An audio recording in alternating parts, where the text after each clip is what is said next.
Assalomu alaykum obunachilar. Bugun kontrda so'zlash haqida video olamiz. Avvalgi safar so'zlash qilmoqchi edim, esdan qolib ketibdi so'zlar. Endi bugun so'zlash o'rganamiz. Birinchi bo'lib settings bo'limiga kirib tilni tanlaymiz. Menga English yaxshiroq, o'shanga English tanlab qo'yganman. Endi bu birinchidagi 10 odamlar, ya'ni 10 ta odam bor.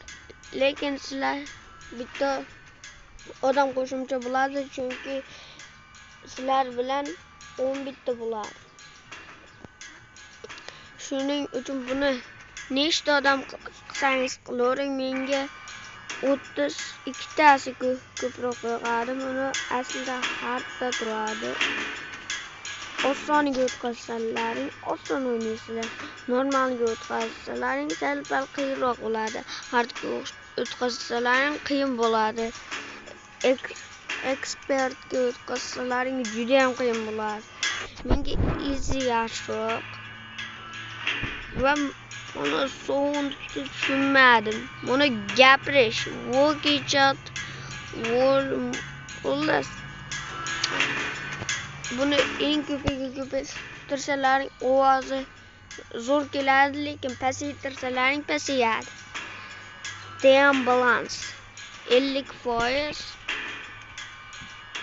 Bu ham 50%, ya'ni 50% ga 50% qarshi degani.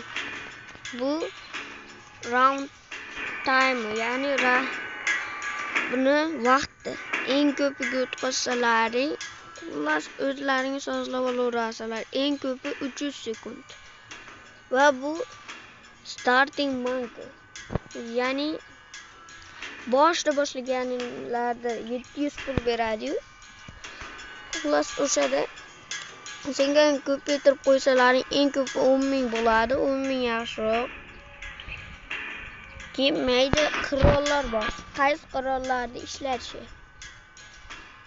Agar masalan Spayner, qalqon, pistolet, har xil pistoletlarni o'chirib qo'ysak, faqat oddiy pistolet qoladi.